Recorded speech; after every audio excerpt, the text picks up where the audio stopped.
ఏపీలో పెరుగుతున్న scrub typhus కేసులు, మరణాలు.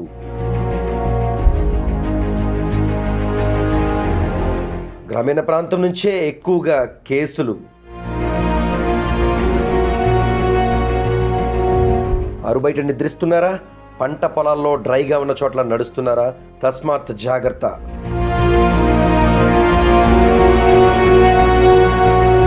ఈ వైరస్ సోకడానికి ప్రధాన కారణాలు ఇవే అంటున్న Guru neuro multi speciality hospital Guruprasad.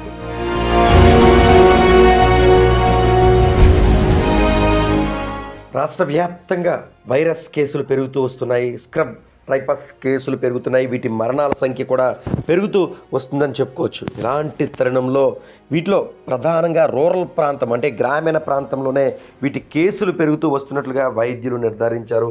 ఈ విషయాన్ని గురు న్యూరో మల్టీ స్పెషాలిటీ హాస్పిటల్ వైద్యులు ఎలంశెట్టి గురుప్రసాద్ వెల్లడించారు. ప్రధానంగా ఆరుబయట నిద్రించే క్రమంలో ఈ పురుగులు వచ్చి కుట్టే అవకాశం ఉందని తెలియజేశారు.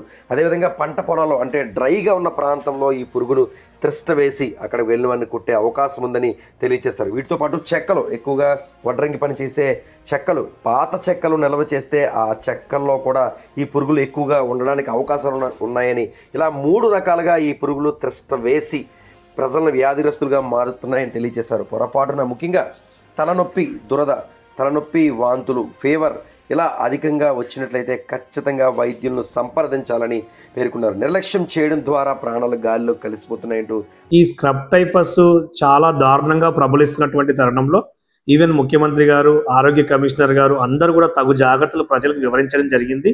అయితే ఒక డాక్టర్గా నేను కూడా ఎక్కువ కేసులు చూసినటువంటి తరుణంలో మన తుని, పాయకరావుపేట చుట్టుపక్కల ప్రాంత ప్రజలకి ఎవరైతే పర్టికులర్గా పల్లెల్లో బయట ఆరుబయట నిద్రిస్తున్నటువంటి వారు అంటే చల్లగాలికి బయట నిద్రించడం, కీటకాలు బయటకు రావడం, కుట్టడం అనేది మీరు గమనించకపోవచ్చు. అంటే ఇది కుట్టిన వెంటనే జ్వరం రాదు, ఒక మినిమం 4-5 రోజులు గ్యాప్ తర్వాత జ్వరం రావటం, ఆ దద్దులు నిదానంగా గుర్తించటం ద్వారా వ్యాధి తీవ్రత పెరిగే అవకాశం ఉంది.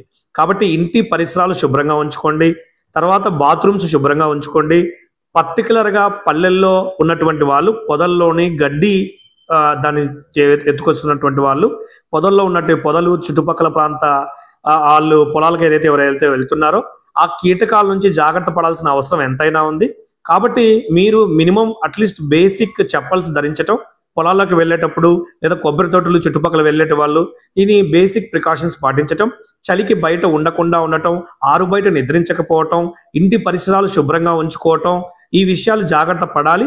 పర్టికులర్గా పల్లె ప్రాంత ప్రజలకు ఎక్కువగా సోకుతున్నటువంటి వాళ్ళు, నిర్లక్ష్యం వ్యవహరిస్తున్నటువంటి వాళ్ళు, ఈ లక్షణాలు మీరు జ్వరం, తలనొప్పి, దురదలు, దద్దుర్లు, తర్వాత వాంతులు, విరోచనాలు ఇవన్నీ కూడా వస్తాం.